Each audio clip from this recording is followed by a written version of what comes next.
Okay. All right. Well, welcome everybody. Thank you for coming to our third seminar of the semester. It's a great pleasure to have here today Dr. Memoli from Stanford University, where he's a researcher in the math department. Dr. Memoli's interests lie in shape and data analysis in general, and also in metric geometry. He received his BS and MS degree in electrical engineering from Universidad de la República in Uruguay, and his PhD degree from University of Minnesota, also in electrical engineering. And he's been doing some very, very exciting work, and I certainly look forward to hearing your talk, and welcome. Thank you very much. And thank you for showing up. Thanks very much, Hamid, for the invitation to talk about my work. Can you all hear me? So let's see. We're ready.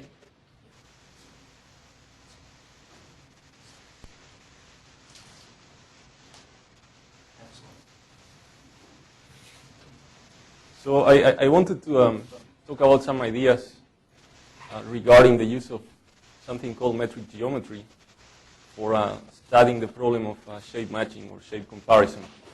And as a motivation, I wanted to mention that nowadays we have very large databases of objects.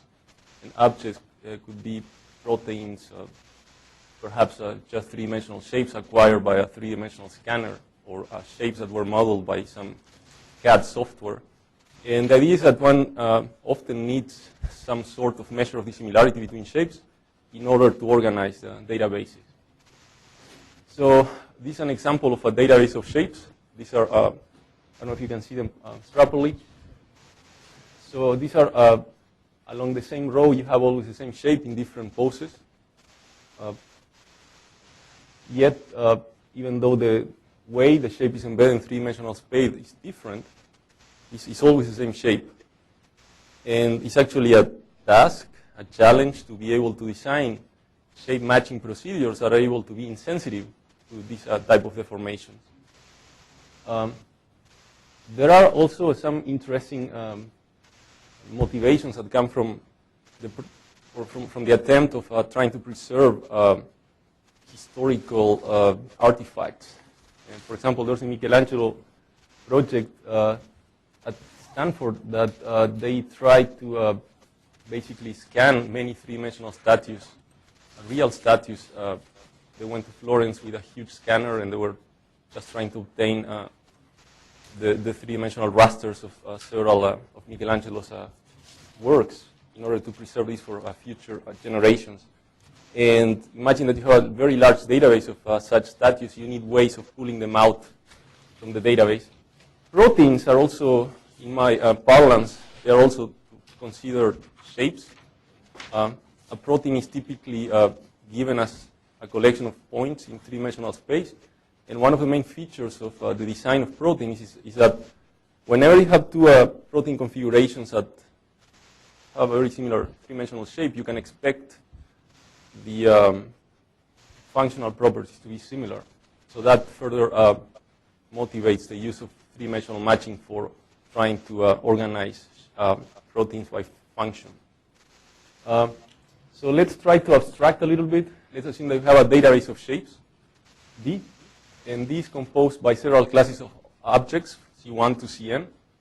And there's a new object not in the database, and I'm asked to classify this object.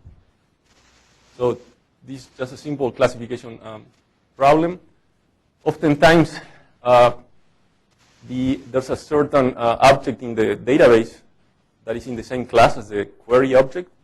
So I will need to extend the labels that I have in the database to the new object.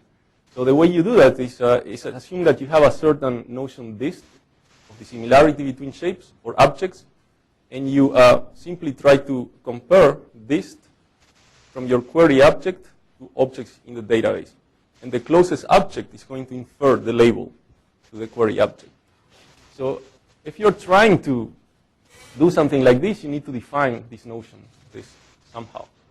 And this notion dist should be able to factor out the types of invariants that you're interested in eliminating. So let me be more precise. What if you are given these two objects, x and y? Are you willing to say that they are the same object or not? Well, if you are, then you are saying that you want your measured list of the similarity between shapes to be insensitive to three-dimensional rigid motions. So this would be what I mean by invariance. There are perhaps more general types of invariance or deformation that one may be interested in factoring out from these notions of dissimilarity. And one example is this one. This is the same cat in two different expressions, in two different poses. If you're willing to say that this is the same shape, then you need a way of encoding this into your measure of dissimilarity. So what is the type of transformations that I'm trying to factor out? Well, those receive the name, or one of the names that you can give to that type of transformation is bending transformation. So a simpler example is given by a sheet of paper where you mark 2 points. You draw a line. That is the optimal way of going from one red point to the next. But if you bend the sheet of paper along this line here, whatever you drew will still be the best possible way in which an ant would have to traverse the piece of paper in order to go from one point to the next. So what is being preserved here is not the Euclidean distance. The Euclidean distance between the 2 points changes. It was originally this much, but when you bend, it becomes this dotted line, the length of the dotted line. So what is being preserved is not the Euclidean distance anymore, but the intrinsic distance or geodesic distance. Now, the geodesic distance, perhaps this is a better way of, a better drawing for that. I have 2 points, one in the nose, one in this front leg of the giraffe. In green, you see just a three-dimensional Euclidean geodesic, if you want, and that's a Euclidean distance between the 2 points. But if you constrain the curve over which you measure length to live on the surface, the curve that attains a minimal distance, a minimal length, is called the geodesic, minimizing geodesic, and its total length is a geodesic distance. So those are two different types of metrics that appear in the considerations that I'm going to be describing today. So this is one more example of a horse, just to try to better illustrate that under bending transformations, the geodesic distance is likely to remain constant. There are applications of this in the matching of faces.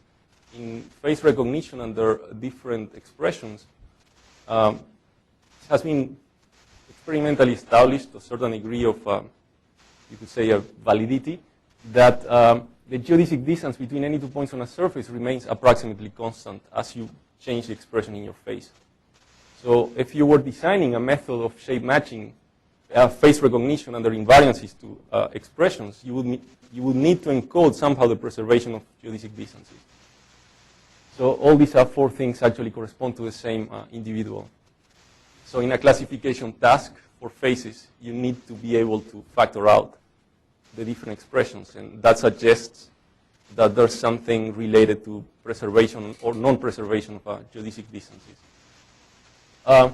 So recall this abstraction here. I said that the key is defining this notion dist. So if you're willing then to say that, for example, these two shapes are equal, you need to define a notion of dissimilarity whose zero is going to be this notion of equality. So I'm trying to define a distance. So this distance has to be 0 if and only if the two things are equal for the given notion of invariance that I want to encode.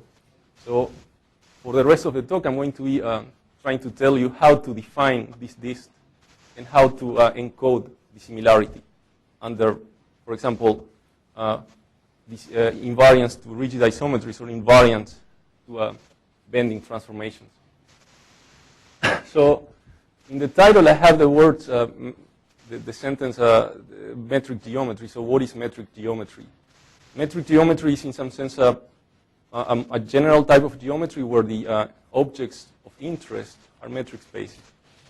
So we have actually, one can find many different categories in this hierarchy of different geometries. One of them is the differential or Riemannian geometry, where objects are smooth and they have a certain local notion of tangent plane.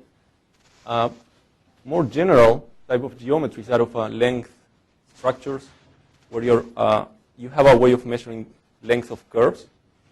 And an even more general type of geometry is metric geometry, where all you know is the distance between 2 points, but this distance doesn't need to be realized by any curve. So when you're dealing with metric geometry, all the information that you have is just the distance between any 2 points. So say that you like metric geometry and you're going to try to characterize this shape. So all you need is to be given the shape, to be given a ruler, and then you need to measure the distance between any 2 points in the shape and record that in a matrix. And then you forget about the object, you forget about the ruler, and this is your object now. It's going to be a matrix which encodes distance between any pair of points. This is the object of study of metric geometry. Do you think of the object as a continuous object or a discrete set of points? If it's, I'm here, for this to be true, it should be finite, but it could be a compact metric space which is connected, and it will be fine. So then it won't be matrices. Yeah, that's why I say that this makes sense only in the finite case. But as an illustration, you can think that everything is going to be finite.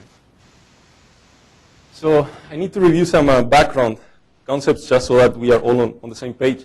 So a metric space is going to be defined by the following. It's two things, x and d, where x is a set, and d is a function from x cross x into R plus, which satisfies three very familiar properties. You can have that 2 points are at distance 0 if and only if they are actually the same point.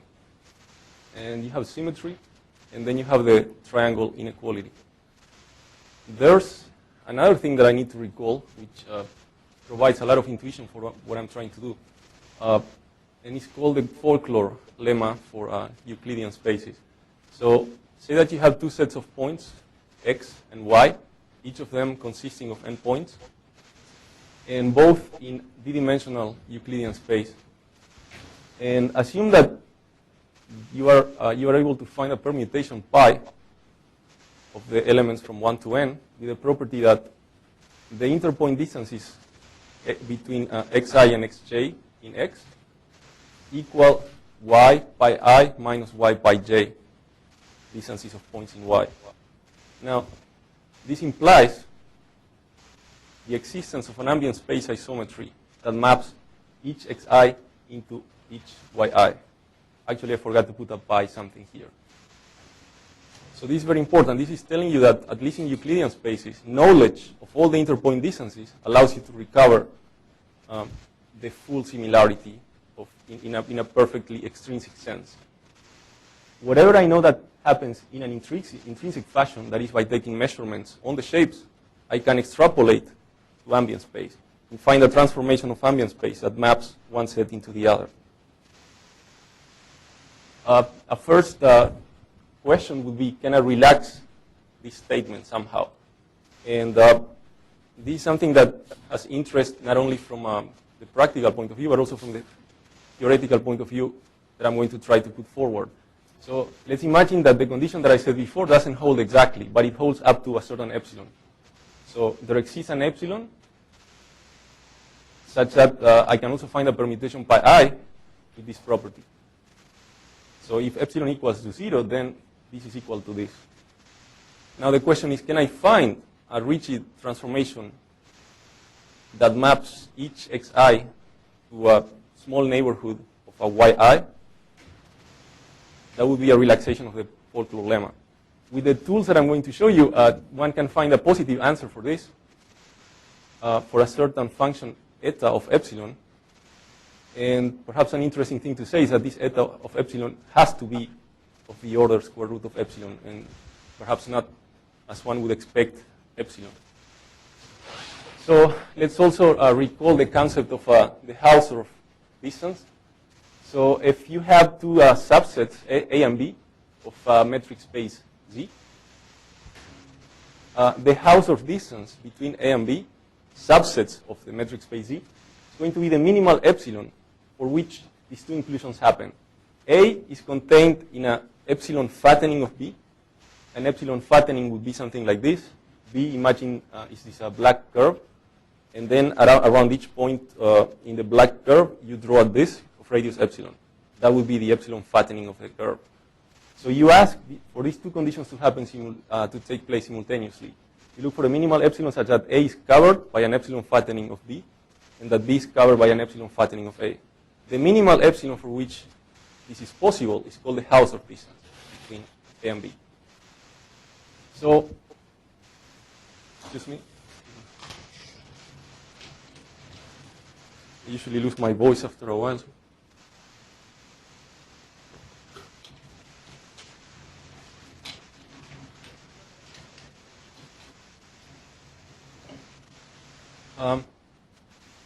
So let's look at this kind of abstract way of describing many shape matching or shape comparison methods.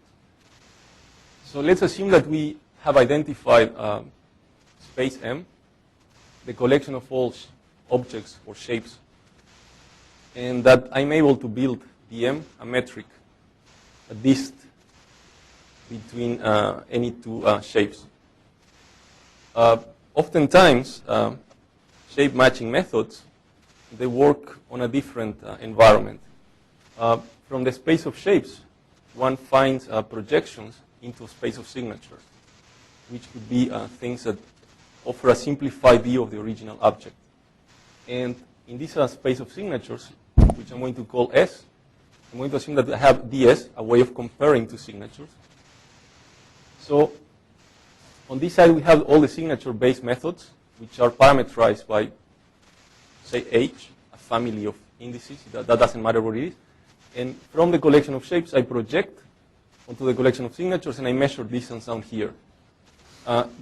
Typically, doing this is much easier than computing a full distance here.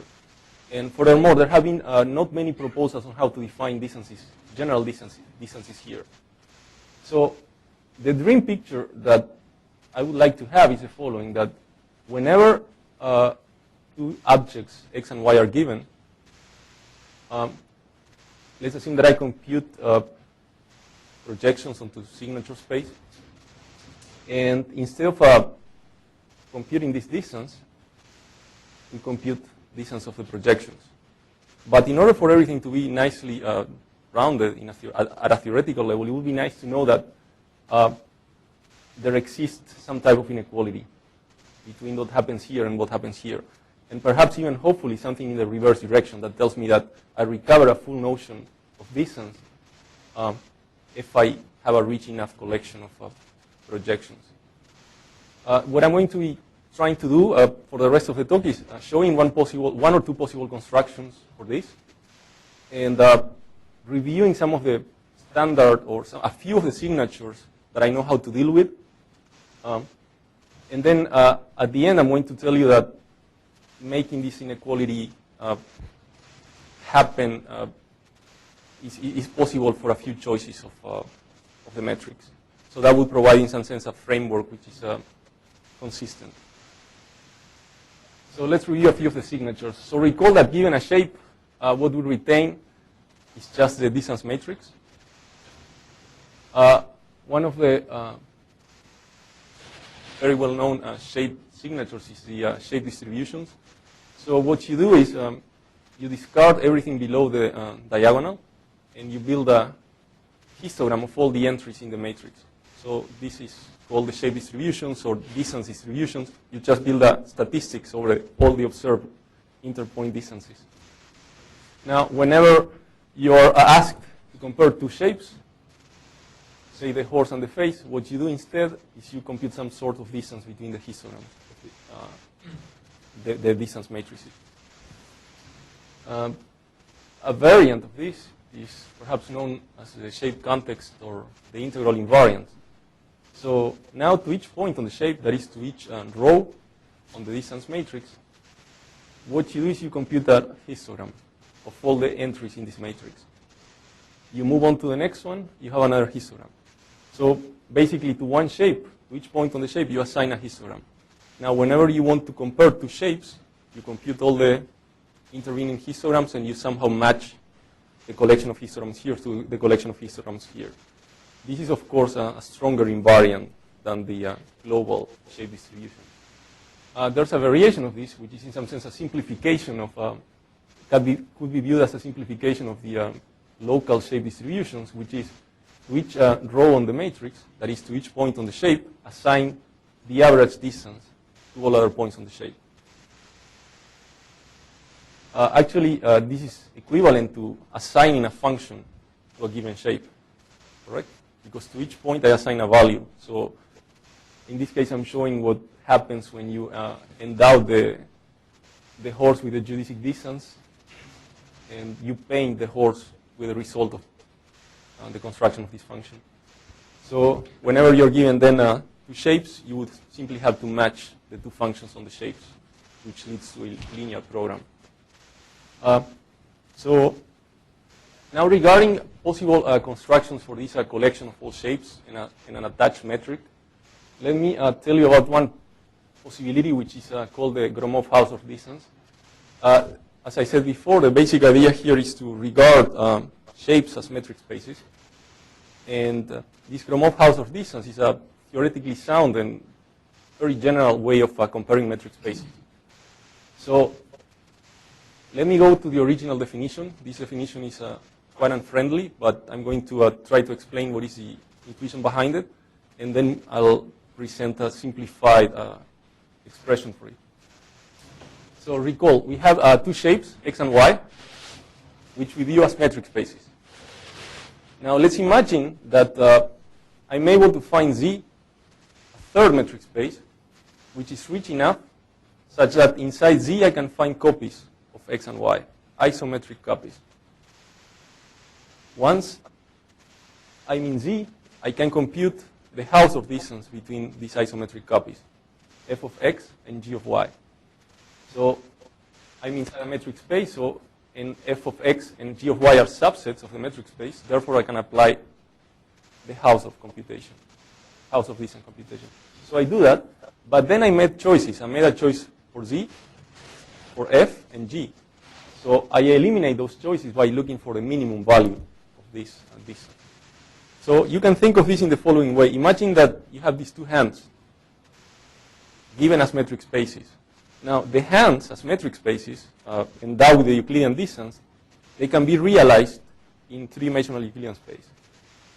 So Z in this case would be, or one possible Z that fits into there is three-dimensional space. And F and G are the movements, the isometric embeddings into three-dimensional space. So then what that definition is implementing is this movement that aligns in the best possible way the two hands. So you're trying to say, you're trying to find the best ambient space that can measure the distance? Precisely. So it so happens that even if the original spaces were Euclidean, it can happen that the best ambient space is non-Euclidean. That can happen, yeah. How did you found the mapping F and G? You tried all sorts of... This is not, so this is an original definition, but this is not what we try to optimize over. Are there questions about this? So Z is always a bigger space than Z is always an abstract space, and but necessarily bigger than. yes, it's necessarily bigger than both.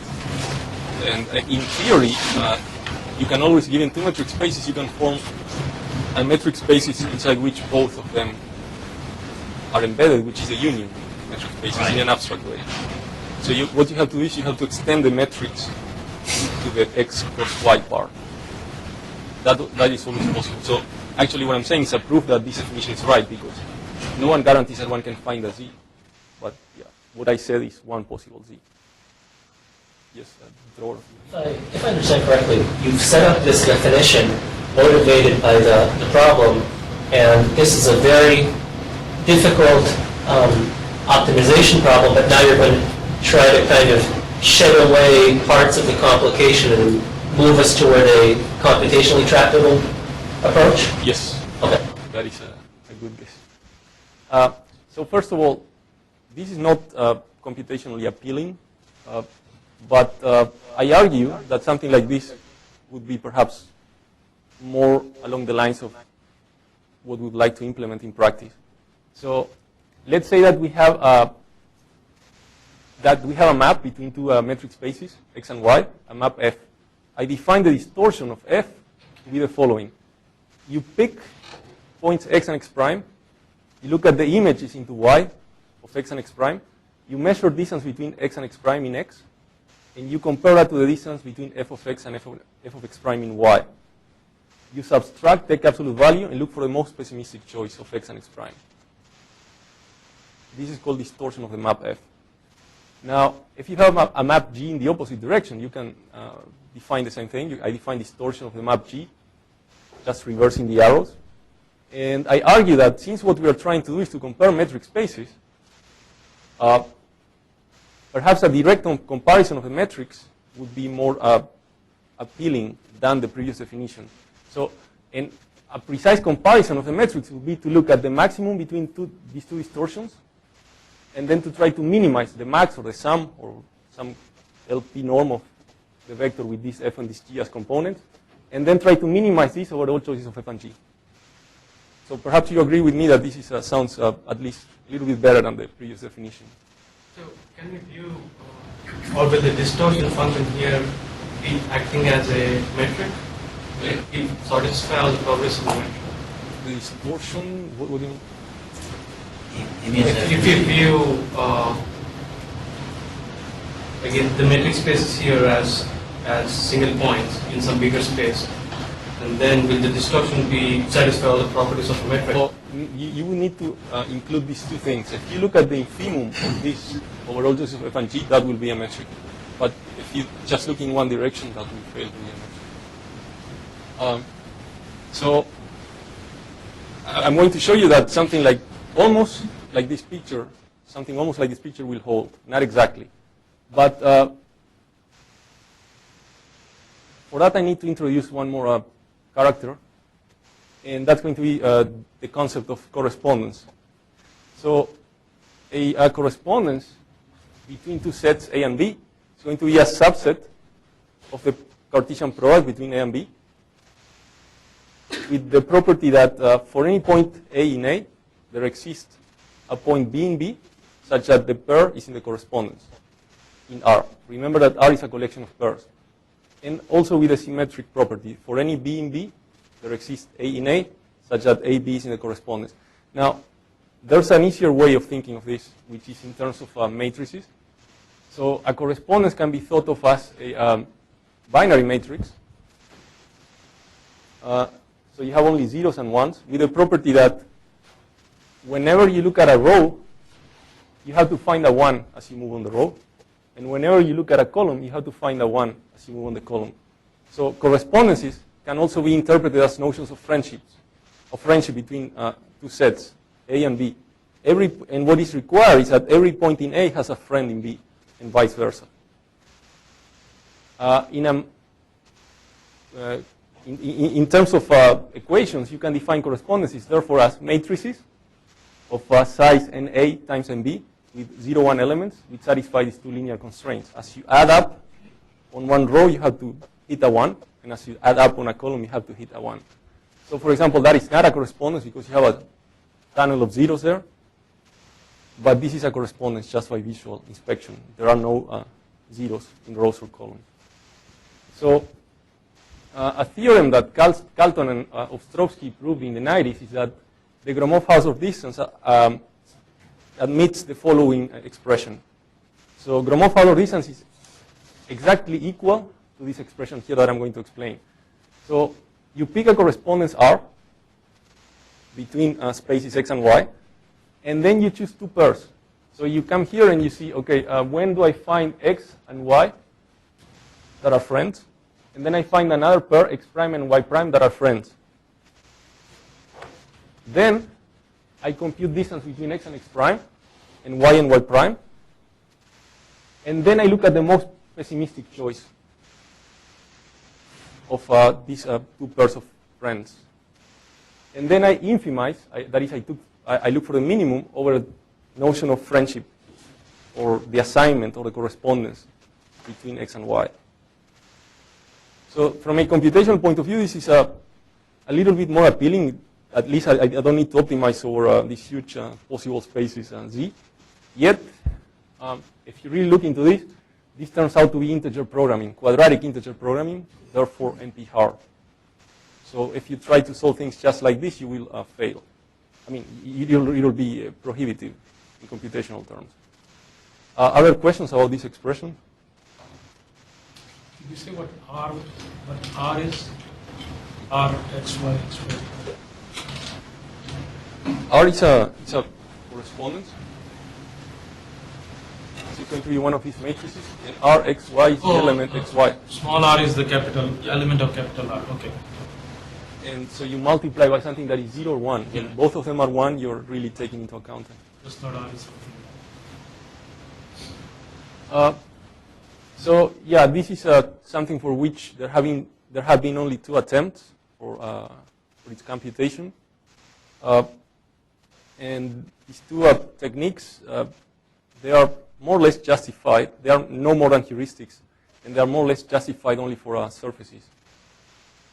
So the situation in which I found myself a few years ago is I knew these 2 things existed, these Gromov-Hausdorff distances.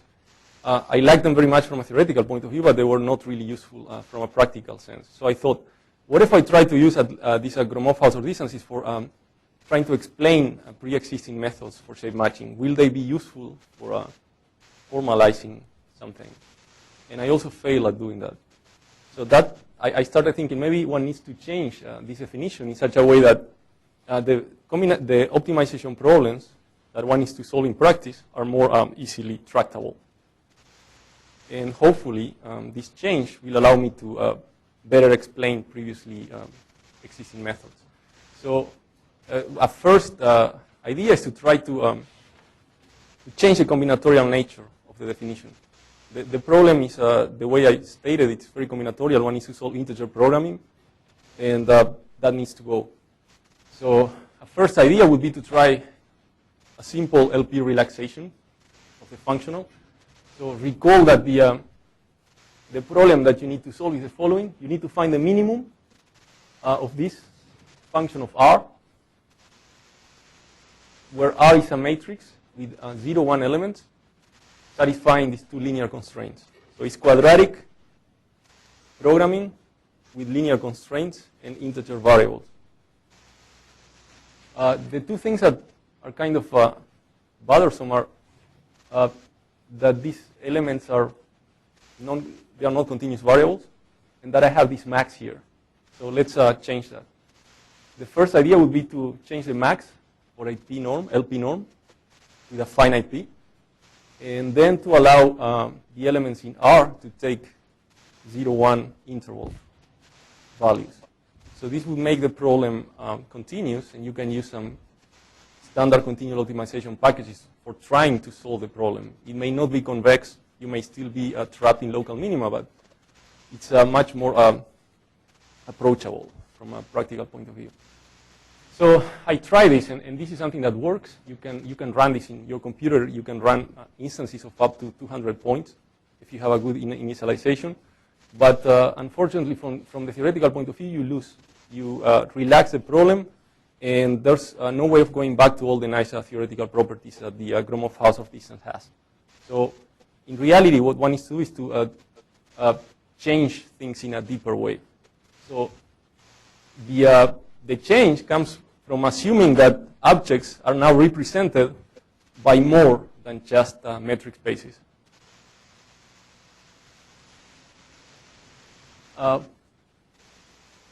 So the proposal now is to assume that an object is going to be a set, a metric defined on the set, and then a collection of weights attached to each point on the set.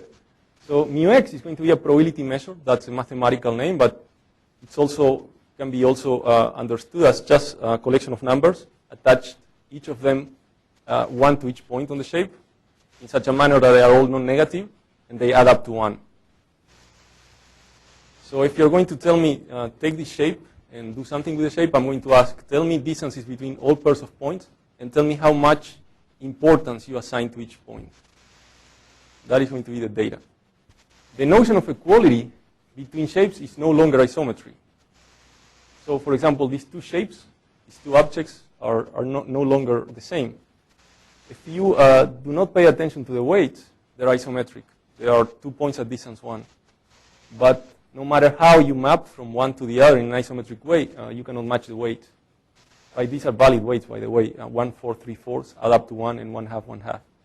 So now there's more information that you need to specify.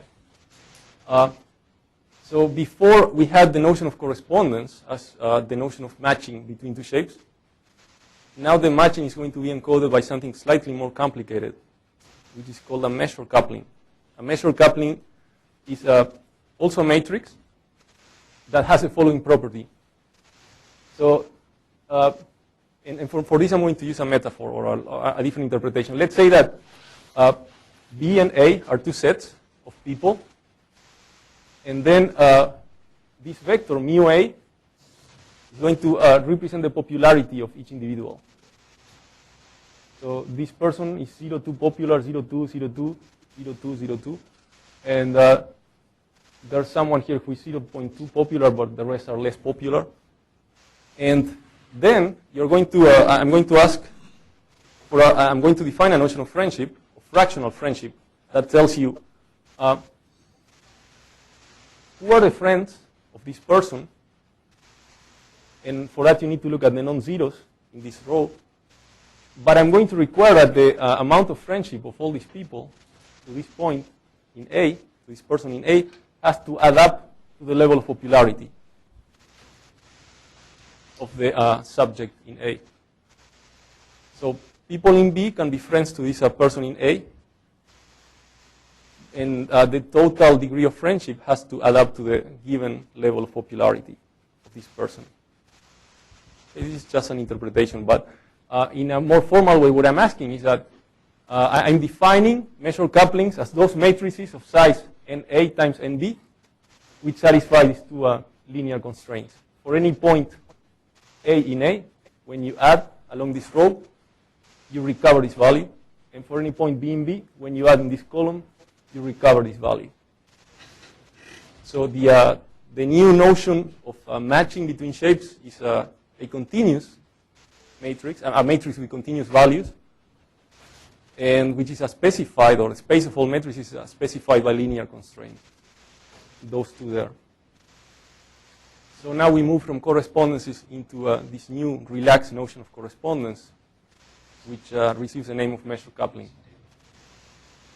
And one redefines the Gromov-Hausdorff distance in the following manner, and actually I call it the Gromov-Wasserstein distance, and there's a reason for that. So much in the same way as before we took a LP norm, I still take an LP norm with finite p, but now here, instead of using correspondences, I use measure couplings.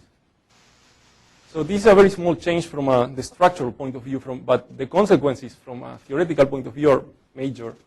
This is something that is well defined in general for both finite and non-finite metric spaces with measures. From a practical point of view, the problem that you need to solve is still quadratic optimization with linear constraints and continuous variables. And it's something that you can attempt to solve in practice with just standard optimization packages. So let's say that gamma xi is the matrix that you obtain by unrolling this. Mu is going to be the variable. So it appears multiplied by itself. That's what's showing the quadratic nature of the problem. So if you had to solve this, you would need to solve something like this. And UA equal B represents just the linear constraints defining the coupling.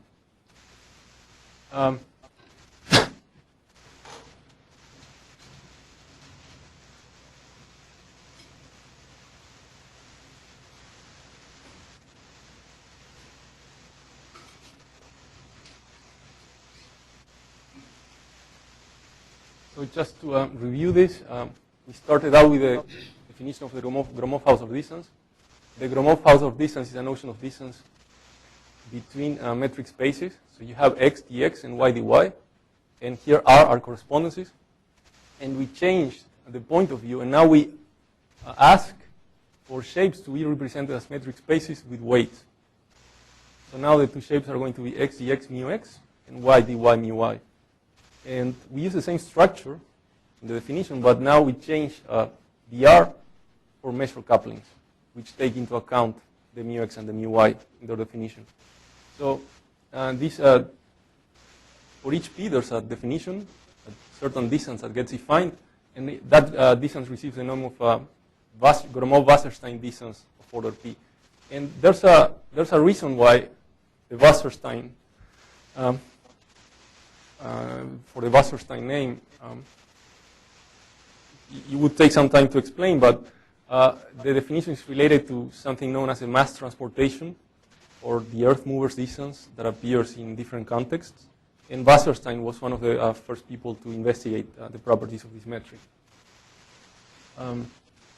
So from a theoretical point of view, you can first of all prove that the definition that I discussed defines a true metric on the collection of all these triples under a certain notion of equality, which is two shapes are going to be the same if and only if they are isometric, and there is one of those isometries that also preserves the assignment of weights. And one can also prove several important and interesting stability properties that I can describe later if you're interested. So, some remarks. So the definition of Gromov-Wasserstein distance applies both to finite spaces and to continuous spaces. There's no change. So that's kind of important, because whenever you try to implement something, you frequently need to change your definition to fit computational tasks. In this case, you don't need to change anything.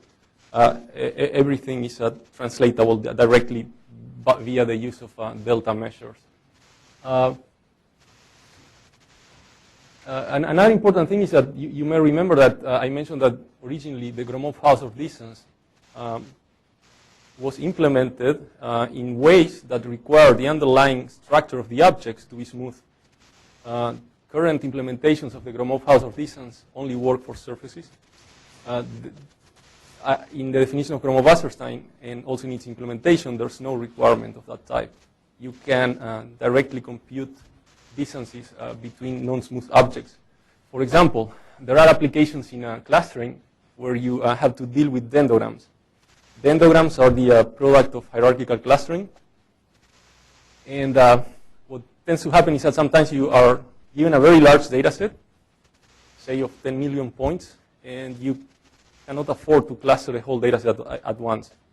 So what many people do is they take samples of 10,000 points, say, and they cluster those 10,000 points. So as a result, you get a dendrogram. A dendrogram is a rooted tree, which in metric terms is also a metric space. There's a one-to-one map between rooted trees and metric spaces. They are actually called ultrametric spaces, and they happen to be non-smooth.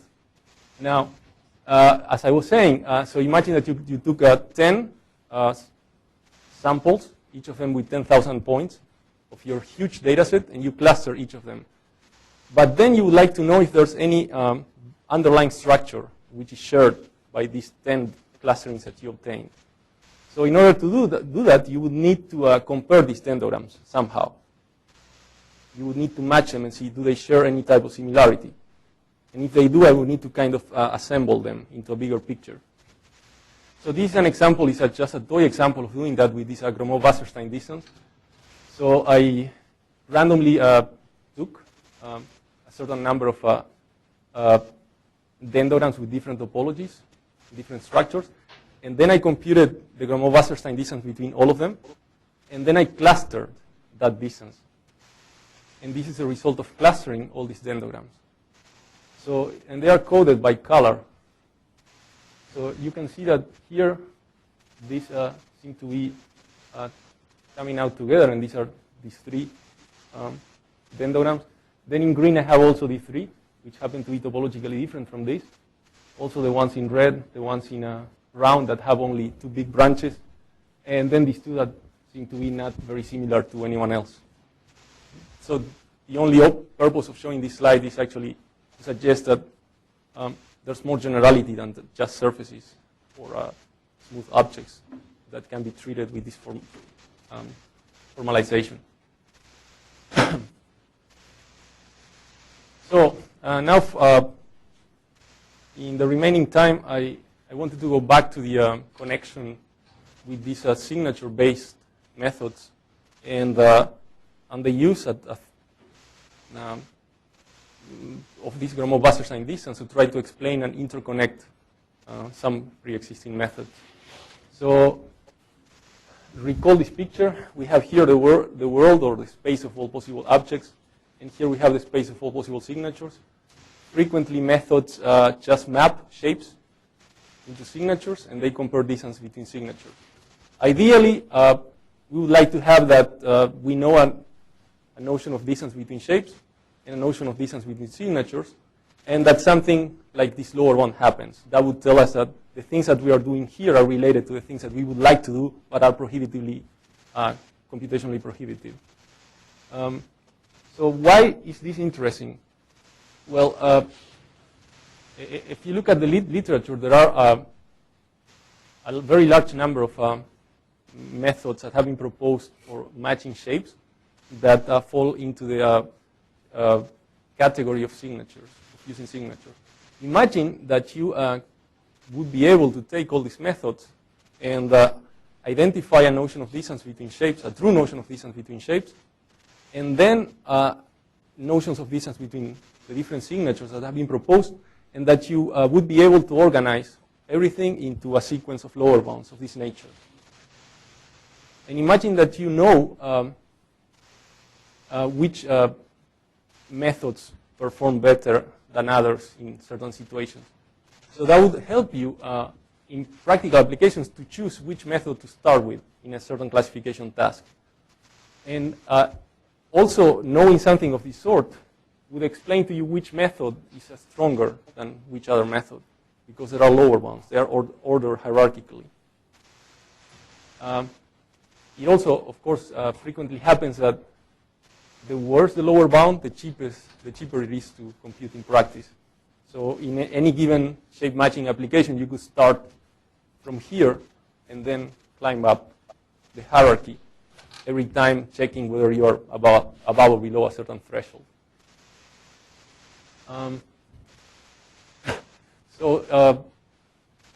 In one thing that one can establish is the following.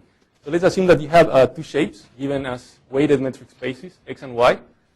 Then this Gromov-Wasserstein distance admits as lower bounds the following three things. A certain notion of distance, which is called the Wasserstein distance between the global distributions of distance. It also admits a certain solution to a linear programming problem that depends on the eccentricities defined by Hamza-Krim, and also a solution of a linear programming that depends on the local distributions of distances. And there are ways of making this precise. I'm going to show just the precise statement for the lower bound based on eccentricities. So say that x is a weighted metric space. Define the function Sx from x into the real line, given by assigning to each point the average distance to everyone else. And average as given by these weights that I have, right, the mu x. Now, you have two shapes, x and y, and I'm going to call this lower bound Hamza-Krim between shapes x and y. It's going to be given by the following. Take Sx of x, subtract Sy of y, absolute value, and then multiply this by one of these measured couplings. And then add up all possible choices of x and y, and look for the minimum of these over all choices of this measured coupling. This is going to be a linear problem, because this is a matrix which is given by linear constraints. Now, the solution of this problem is bounded above by twice the Gromov-Wasserstein distance with p equal 1. And this is one type of statement that one can prove in this context.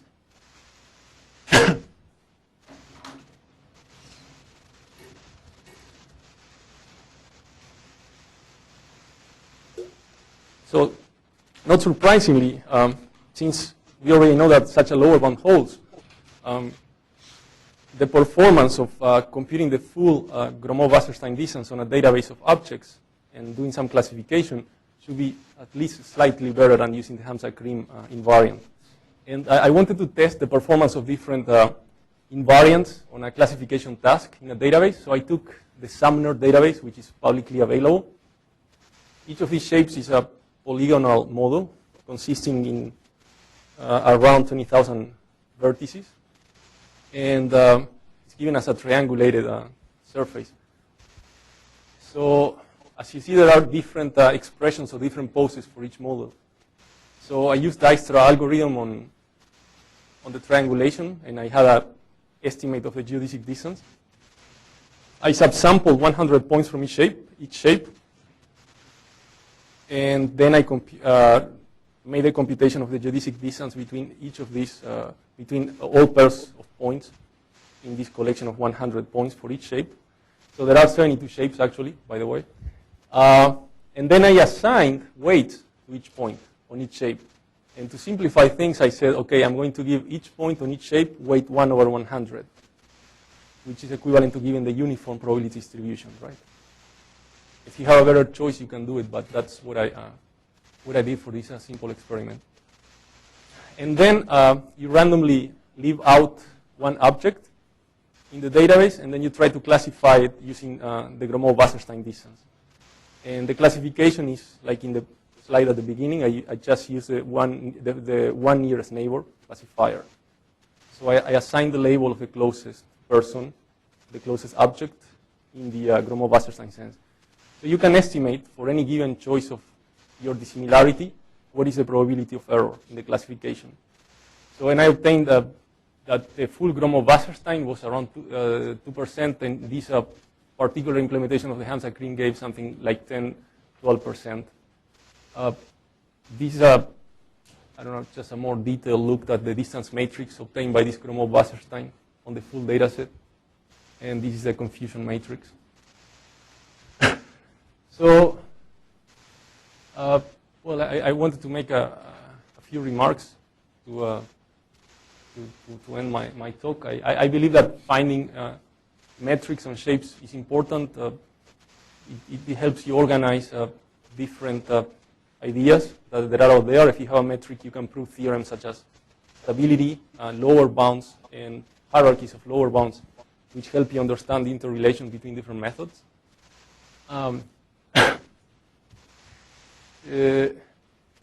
There's interest on trying to analyze and, in particular, understand the connection of this Gromov-Wasserstein with other families of methods, such as those coming from, for example, using the spectrum of the Laplacian, the Laplace-Beltrami operator on surfaces, or also invariants coming from a persistent topology. I have done some work recently addressing these 2 points, and there are some partial results.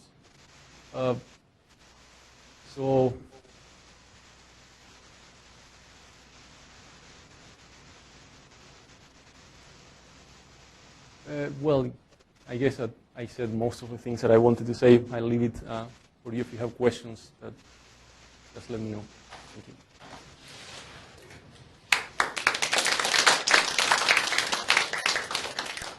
All right. Does anybody have questions?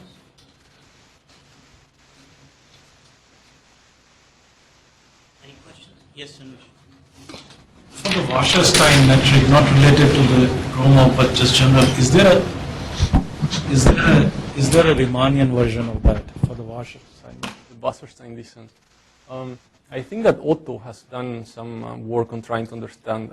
Who is that? Felix Otto from Bonn University. He's done some work on trying to understand a certain Riemannian structure on the Wasserstein distance on a length space.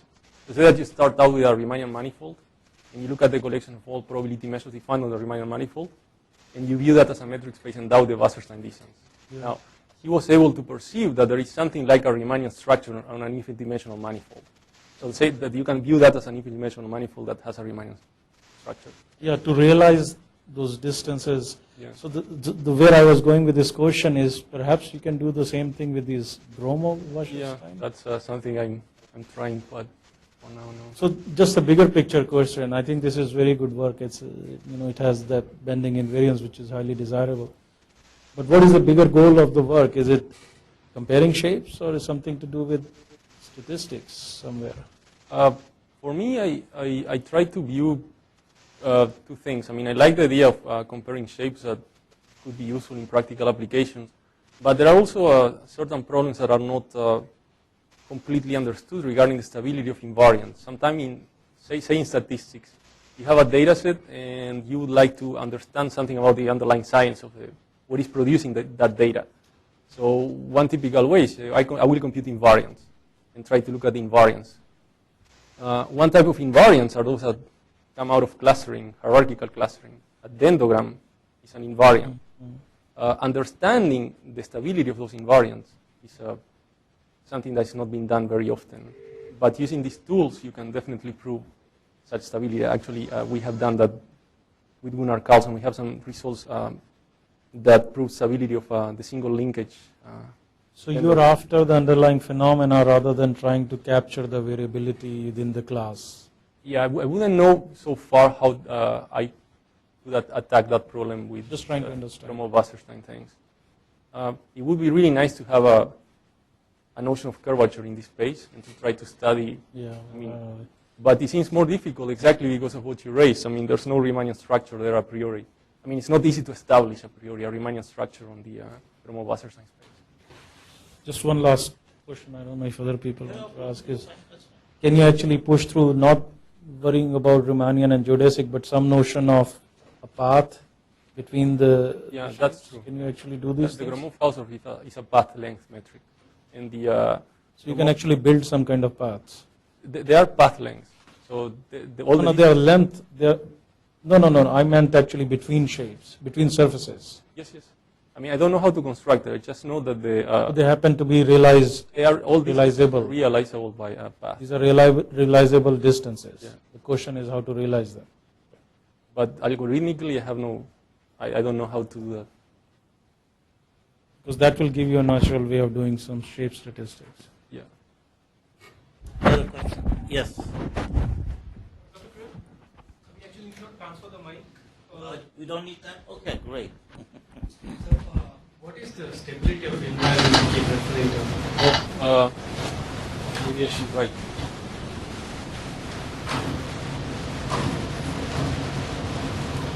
So say that M is a selection of all metric spaces. Now, an invariant is something, say, that maps into R with the property that when X is isometric to Y, then I of X is equal to I of Y. That's why I call it invariant, because it doesn't change in their isometry. Now, but say that now X is epsilon isometric to Y. So how do these two things differ? Knowing how that depends on epsilon would be the notion of quantitative stability. Now, you can make precise what I mean by here, by this, by looking at the Gromov-Hausdorff distance, because that's a measure of non-isometry. But then you have to move it into there. I'm wondering how these distances are related to all the topic of manifolds that has been discussed in the last decade or so when it relates to classification of different images. So maybe you could comment on that briefly, because I know that they also discuss geodesic distances. Oh, I don't know, what do you mean more precisely? Can you mean which, for example, what in classification? Well, I know that people have been, saying there are manifolds of images, and they're saying, well, okay, so these two images are basically, they're classifying, to the best of my knowledge, I'm not very knowledgeable about this, but they're saying that two images that are classified the same if they're very near the same manifold of images, these are the types of ideas that I understand at least that they're using, and I imagine that you're more familiar with this material, and perhaps you could comment on the differences between approaches. I don't know if we are tackling the same problem though. Like I wouldn't know of a connection, very precise connection between the two things. So one possible application of this remote house of distances of whatever notion of distance you have between a meta structures, such as metric space, would be to say that you have a manifold of all, I don't know, images that come from natural scenes, then a manifold from non-natural. How much do they differ? Maybe knowing a notion of distance between those two things would help you in compression or something like that, but that's just a very top of my head comment.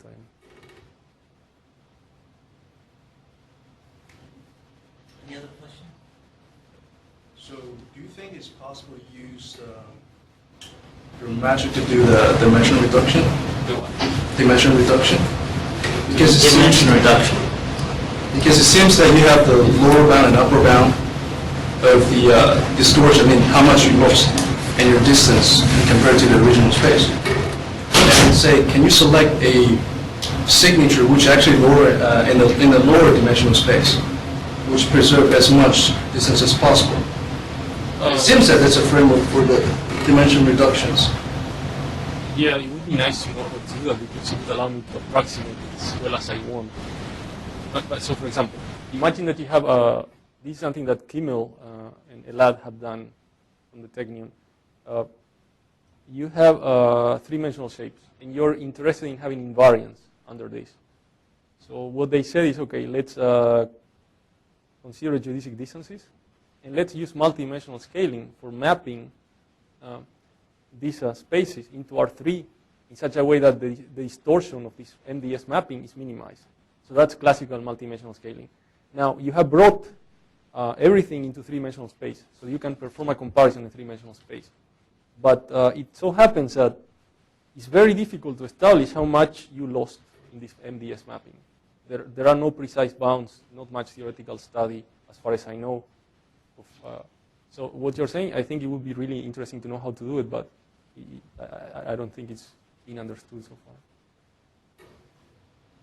You mentioned also the fact that you were trying to kind of evaluate distances and evaluate your performance in terms of those distances as you undersampled your images and your shapes. Yes. Now, how have you established some sort of sensitivity to what your distances were in terms of sampling? That's a very good question. So now I don't remember how to. On the menu bar, there's a view button. Below that, there's a white page with a green plus sign in the corner. Yes. Please press that. Got it. So that what you're asking can be established as a consequence of having a metric. So what I'm going to say is true for the Gromov-Hausdorff distance. So say that you have x, and inside x you have x epsilon, and you have y, and inside y you have y epsilon, Right. which are epsilon nets of x and y. So this means that they are almost like x up to an epsilon circle.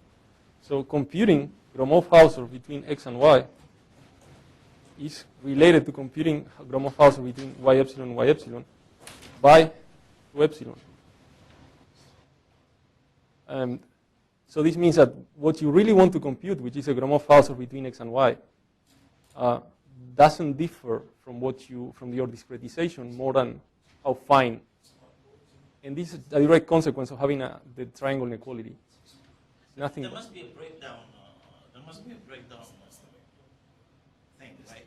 Breakdowns to the points as you're undersampling. This will always hold, but this will be huge. Because I remember actually we did that, and there was, we couldn't explain it completely, but there was a point where it basically just everything, broke down. And I was just wondering if you tried to evaluate that along that dimension, along this the undersampling dimension, because it would be nice to know how how much it holds and how much data you actually have useful from that. I know you can write something precise about that if you put a bounce watch diameter. Say that the class of surfaces satisfy bouncing. Yeah, that's a good idea. Then you can write the precise number. So what is the minimum number of points that you need to sample randomly Yeah. so that everything will work? That's a very good idea. That will work. Okay, any other questions? Well, if not, let's thank our speaker again.